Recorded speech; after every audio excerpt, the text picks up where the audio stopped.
قربانی اپنی زندگی میں دینا سیکھیں۔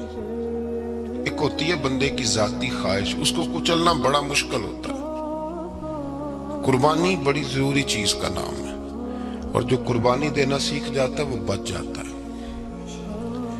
کتیا 6 بچے جنم دیتی ہے لیکن قربانی نہیں نہ دیتی بچوں کی، تو ریوڑ نہیں بنتے، اجڑ نہیں بنتے۔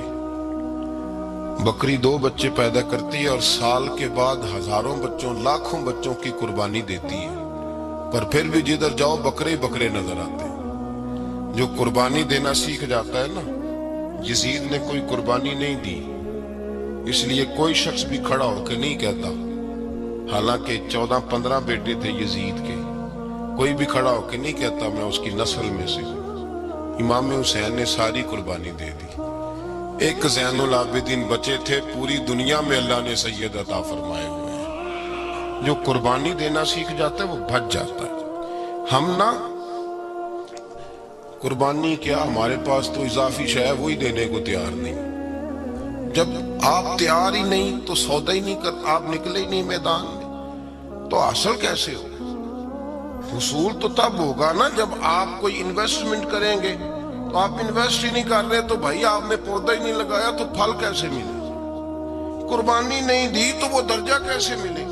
اس کے لیے تو قربانی ضروری ہے۔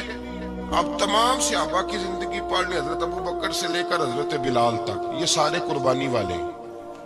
آپ تمام اولیاء کی صفت پڑھ لیں، حضرت غوث اعظم، جیلانی، داتا علی اجویری، خواجہ معین الدین، یہ سب قربانی والے لوگ ہیں۔ قربانی دیتے رہے تو بچے ہوئے۔ ان کے جو ساتھ تھے وہ بھی قربانیوں والے تھے۔ قربانی حصہ ہے طریقت کا، قربانی ضروری ہے، اور ہمارے صوفیاء تو کہتے ہیں جس شخص نے تصوف میں آ کے قربانی نہیں دی۔ بزرگوں کے پاس ایک شخص آیا، غالباً خواجہ نظام الدین محبوب الہی کی بات ہے، میرے ذہن میں نام پورا نہیں سما رہا، تو ایک مرید نے آ کے کہا حضور زکوٰۃ کتنی دینی ہے؟ فرمایا 2.5%۔ تھوڑی دیر کے بعد حضرت نصیر الدین چراغ دہلوی آ گئے، کہا حضور اللہ کے راستے میں کتنے دینے ہیں؟ فرمایا 50%۔ وہ ایک ساتھی قریب بیٹھا تھا، اس نے کہا پہلے کے لیے 2.5% کا فتویٰ تھا، اس کو کہہ دیا دے دے۔ چند منٹ گزرے تو حضرت امیر خسرو بھی آ گئے، کہا حضور زکوٰۃ کتنی دینی ہے؟ فرمایا جو ہے سارا ہی لے آ، تیری 100% ہے۔ تو وہ ساتھی جو قریب بیٹھے تھے اس نے کہا بابا فتوے علیحدہ ہیں۔ فرمایا فتویٰ ایک ہی ہے، بندے علیحدہ ہیں۔ فتویٰ ایک ہی ہے، مجھے پتہ ہے کون کتنے دے سکتا ہے، وہ جس کو میں نے 2.5% کہا ہے وہ بھی جا کے حساب کتاب کرے گا، اس نے 2.5 بھی پورا نہیں دینا۔ فرمایا جس امیر خسرو کو میں نے کہا نا سارا لے آ، اس کا دل کرے گا میں اپنا مکان بھی توڑ کے لے آؤں۔ میں نے فتویٰ ایک ہے، بندہ دیکھ کے بات کی ہے۔ بھائی قربانی نہیں ہے، اظہار ہی نہیں ہے، جذبہ ہی نہیں ہے، ہمارا مزاج ہی نہیں ہے۔ لیکن نا یہ اب ایک تو شریعت کی قربانی ہے نا، یہ تو اس پہ بھی لوگ بڑا سوچیں گے، اس پہ بھی لوگ بڑا سوچیں گے، فتوے پوچھتے پھریں گے کہ جی میرے اوپر تو ابھی میں نے تو 15,500 قرضہ دینا ہے، دوں کہ نہ دوں، کون سی دوں؟ فتوے پوچھیں گے، دینے کی دفعہ فتوے پوچھیں گے، اور لینے کی دفعہ چھٹی، جو آتا ہے آنے دو۔ کبھی لینے کی دفعہ بھی فتویٰ پوچھنا صاحب کہ یہ مجھے اتنا مال آ رہا لے لوں کہ نہ لوں؟ وہ لے لیا، قابو کر لیا، جب دینے کی باری آئی تو فتویٰ اظہار کرے، اور اظہار صفت ہے مسلمان کی، یہ اظہار کرنے لگتا ہے تو بچنے لگ جاتا ہے، اس کا فائدہ ہونے لگ جاتا ہے، قربانی دینے لگ جاتا ہے تو بچ جاتا ہے۔ کسی نے کہا تھا سن اے مسلمان، یہ نقطہ فیض قرآنی میں ہے، عظمت و اسلام اور مسلم صرف قربانی میں ہے۔ اگر تو جینا چاہتا ہے تو قربان ہو، اپنے مزاج میں قربانی۔ اور ایک عیسائی اسکالر تھا امریکہ کا، صرف ایک حدیث پڑھ کے مسلمان ہو گیا، کلمہ ہی پڑھ گیا۔ حدیث کیا ہے؟ جنگ یرموک ہے، تو 7 صحابہ زخمی ہیں، چور چور زخموں سے لیٹے ہوئے، گرمی بڑی شدید ہے، العطش العطش، پیاس پیاس پیاس پکارے ایک صحابی، ایک آدمی دوڑا دوڑا آیا، پانی کا برتن ہاتھ میں ہے، اس کے منہ کے قریب پانی کیا تو قریب ایک اور زخمی نے کہا میں بھی پیاسا ہوں۔ زخموں سے چور چور شخص نے، میدان میں پڑے ہوئے آدمی نے کہا یار پہلے اسے پلا دو، وہ زیادہ پیاسا ہے۔ وہ کہتا ہے میں جب اس کے پاس گیا، اس کو پانی دینے لگا تو ایک آدمی قریب سے اور بولا یار میرے تو زبان پہ زخم ہے، دوڑ کے آؤ، بڑی پیاس۔ کہتا میں نے پانی کا کٹورا اس کے قریب جو کیا تو چوتھا بول پڑا۔ اس نے کہا ادھر لے جاؤ یار، میرا گزارا ہو جائے گا، کام چل جائے گا۔ وہ کہتا پانچواں بول پڑا تو چوتھے نے انکار کر دیا، میں نہیں پیوں گا، پہلے اس کے پاس لے جاؤ۔ کہتا حد ہو گئی، ساتویں تک میں آیا، اور جب میں ساتویں تک آیا تو پہلے نے پھر چیخ ماری۔ تو فرماتے ہیں وہ ساتواں کہنے لگا نہیں ادھر لے جا یار، اس کو پیاس زیادہ لگی ہوئی ہے۔ کہتے جب میں اس تک گیا تو وہ جام شہادت نوش کر چکا تھا۔ پلٹ کے دوسرے کے پاس آیا تو وہ بھی فوت ہو گیا، تیسرے کے پاس آیا تو وہ بھی رب کریم کی بارگاہ ناز میں حاضر ہو گیا، ساتوں شہید ہو گئے۔ تو پانی کا کٹورا میرے ہاتھ میں رہا، میں کبھی آسمان دیکھتا، کبھی زمین دیکھتا، کبھی پانی دیکھتا، کبھی میں ان 7 شہیدوں کے چہرے دیکھتا۔ پھر دل میں خیال آیا یہ تو گردنیں کاٹنے والے تھے، یہ تو ایک دوسرے کو قتل کرنے والے تھے، یہ تو خون پینے والے تھے۔ آج یہ سارے اس لیے کر رہے ہیں کہ سارے محمد عربی کے غلام بن گئے، رسول اللہ صلی اللہ علیہ وسلم کے نوکر بن گئے۔ وہ کہتا میں نے حدیث پڑھی تو میں مسلمان ہو گیا۔ میں نے کہا یہ جذبے دنیا دار بندہ پیدا نہیں کر سکتا، یہ جس نے جذبہ پیدا کیا وہ اللہ کا سچا رسول ہے۔ میرے بھائی اظہار کا مزاج پیدا کریں۔ قربانی تو نہیں رہی معاشرے میں، اظہار ہی تو نہیں ہے۔ ہم روایتیں پڑھتے ہیں سنتے ہیں، لیکن آپ یقین کریں